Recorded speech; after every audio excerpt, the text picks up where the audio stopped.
going, guys? Welcome back to the channel. Today I'm going to introduce you to the Silver Sleeper.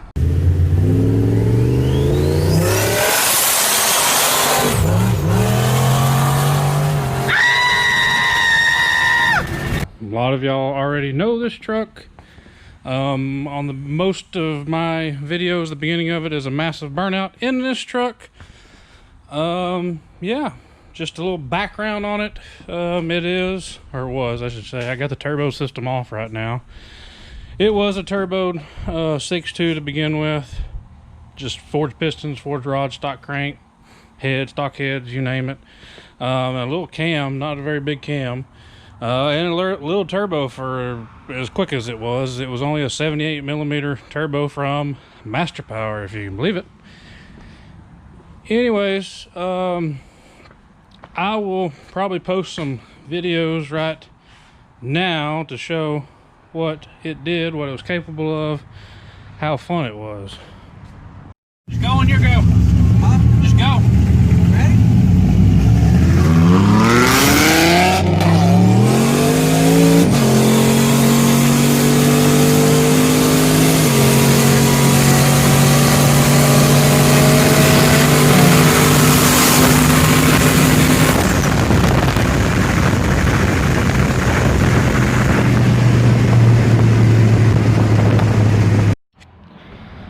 I bought this truck from one of my best friends, Kevin Bishop. He bought it brand new, so I'm the second owner. He bought it brand new. I want to say it had around 7,000 or 8,000 miles on it, somewhere about on it, whenever he took it to Nelson Performance down in San Antonio, Texas, and they did all the turbo stuff. They did a lot of this truck, the majority of it, and I'll post some pictures of the engine bay of what it was. I may actually have some videos up underneath here.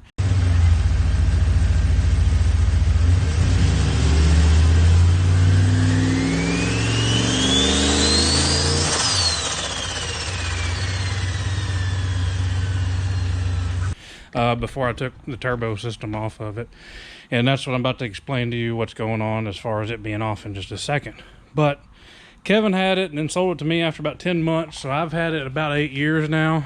Yeah, it's been fun. I added a turbo 400 from Got Torque down in San Antonio, Texas.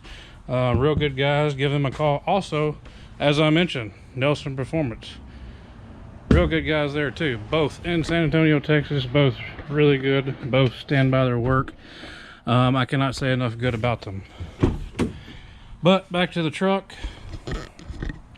Got Torque did the Turbo 400 in it. It is a manual valve body. It does have an SFI bell housing on it. The shifter is a B&M shifter. Alan and Ray down in Nelson Performance put that in for me.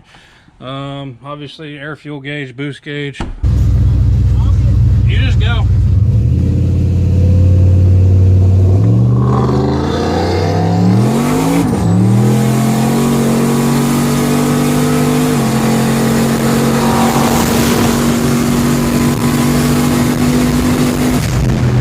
Introduction to the Sleeper. That's part one of the video, and what I'm about to get into is about us signing up for Rocky Mountain Race Week.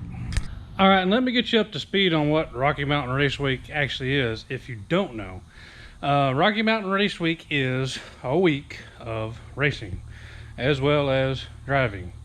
So what you do is you start off, or we're starting off in Tulsa, Oklahoma. Start off there, you race. After you're done racing, you got to go to the next track, which is usually 200 miles. As far as the journey goes, they make you go on a trail that they have mapped out.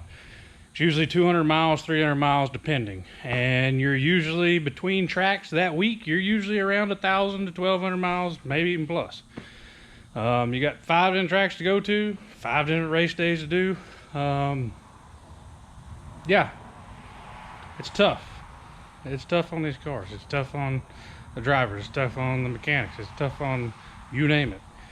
And yeah, we got a long way to go. I officially signed up for Rocky Mountain Race Week August 1st.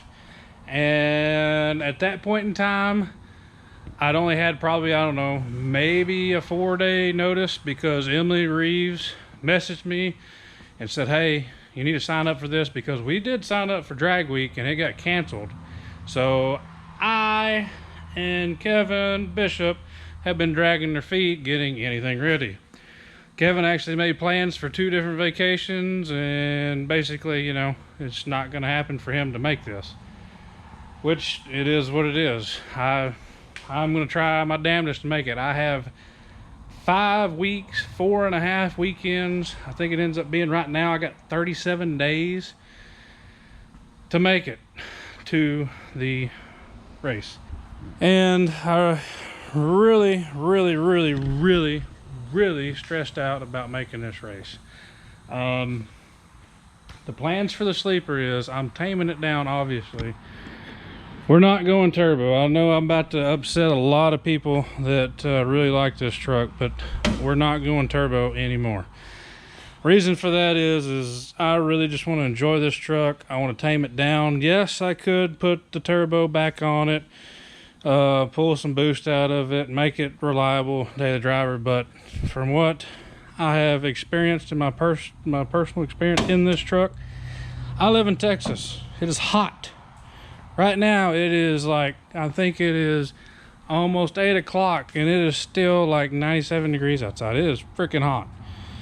And with the turbo system on it, now granted, with manifolds, I have, and I'll show pictures, I had the exhaust all wrapped and everything, but it was like an oven under here and it would cook. So I have a surprise I will show you in the next video on what is actually going on here. Still going to be boosted, just not turbo. One big thing that is stressing me out at the moment is, like I said, I have basically 5 weeks to get this thing going, and that's not the engine that's going to go in this thing. None of this setup is the setup that's going to be going in this thing.